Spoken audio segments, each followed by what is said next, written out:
Welcome to the Deep Dive. We're here to unpack potent ideas from interesting sources, really breaking them down into something clear and useful. And today, we're diving into a really fascinating piece, Russell H. Conwell's Acres of Diamonds. It started as this lecture, right? Late 19th century. Exactly. He apparently gave it thousands of times, and the core message, it still hits home today. It really does. So our mission, you could say, for this deep dive is to get to the heart of that simple but pretty profound idea Conwell had. We should. That opportunity, success, maybe even prosperity. It's Yeah. often not somewhere else. It's, like you said, right where you are. Right. Not chasing rainbows. Yeah. We want to challenge maybe your perspective on where you look for potential.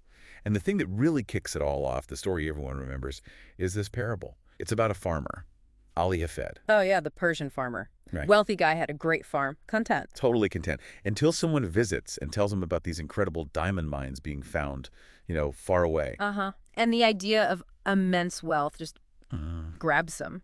Completely. Yeah. So he sells his farm, this amazing fertile farm, leaves his family, and just heads off searching for diamonds. And spends years looking. Years. Faces hardship, everything you'd expect. And in the end, nothing. Dies broken in despair. Wow. That's grim. But there's the twist, isn't there? Exactly. That's where Conwell's point really lands. Right. So the person who bought Ali Hafed's farm is just, working the land one day, goes down to the stream running through the property, Yep. and spots this weird sparkly stone, picks it up, kind of curious. Just a rock. Well, that's what he thinks. Until a visitor sees it a few days later and goes, whoa, that's a diamond, a big one. No way. Seriously. And then they look closer at the farm, and the whole place is littered with them. The whole farm. The whole farm. It became one of the richest diamond mines ever found. So Ali Hafed, he was literally standing on acres of diamonds the whole time. Literally. Walked away from it all, searching for the very thing he already had just beneath his feet. And that's the key, right? Conwell wasn't really talking about geology. No, it's a metaphor. It's totally a metaphor. It's about how often we do that in our own lives. We think, oh, if I just moved town, or if I got that different job, or, found that perfect relationship. Then I'd be successful or happy or whatever. Exactly. We look out there for the big break. And we maybe discount our current situation, our own neighborhood, even our own skills and potential. Right. Underestimating what's close by. Yeah, so it really forces you, the listener, to ask, what if? What if the seeds for your own great success are actually right here, right where you're standing, already within your grasp? That story really does make you stop and think, doesn't it? Look around a bit differently. So, okay, let's go deeper than just the parable. Because Conwell's lecture, it wasn't just a nice story. It was more like a blueprint. Yeah, for life, for business even. He had some really unique takes. And we should definitely dig into those. Like his view on wealth, which was pretty controversial back then. Oh, absolutely. And his focus on character, observation, and actual practical steps he gave people. How to find your own acres of diamonds. Exactly. Let's start with the wealth thing, because that was kind of revolutionary for the time. Okay. So Conwell argued it wasn't just okay to be rich. He actually said it was your duty. Even a Christian duty, he framed it sometimes. A duty to get rich. That sounds intense. It does now, maybe, but his condition was crucial, provided it was done honestly and used to benefit other people. Ah, okay. So it wasn't just about hoarding money. Not at all. He saw making money as a natural result, almost a side effect of effectively serving your community, finding out what people genuinely need and providing it. Huh. So it really leads to wealth, not the other way around. Precisely. He famously said, you ought to get rich, and it is your duty to get rich.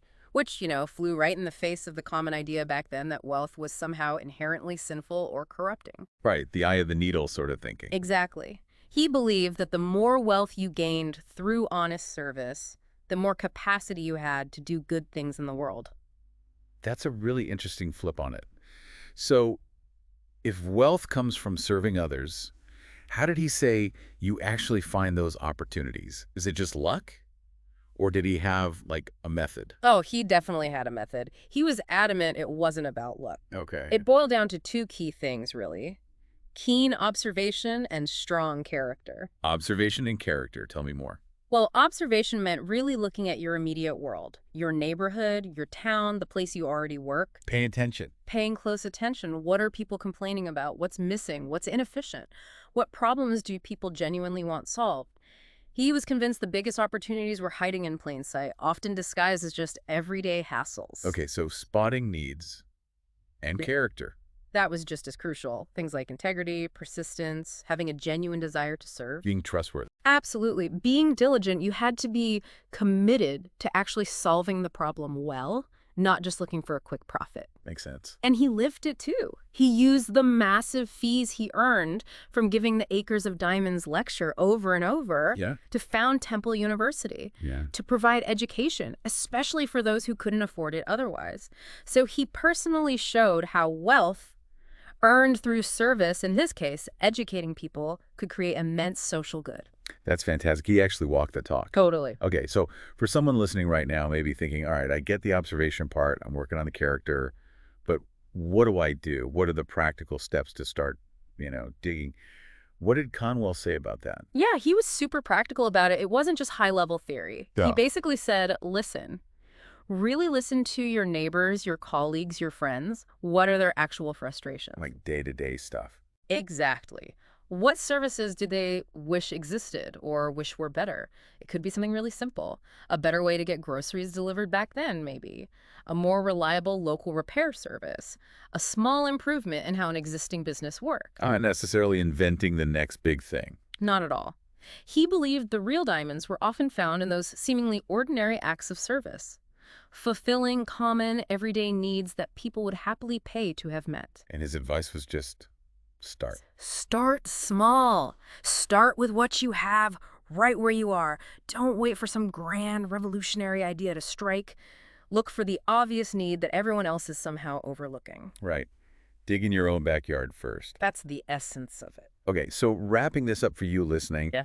the core message here from Acres of Diamonds, it's actually quite liberating, isn't it? Mm-hmm. It suggests you don't necessarily need a totally different life or tons more money up front or some fancy degree or amazing connections to start making a difference or finding your own version of success. You can begin right where you are. Use what you've got.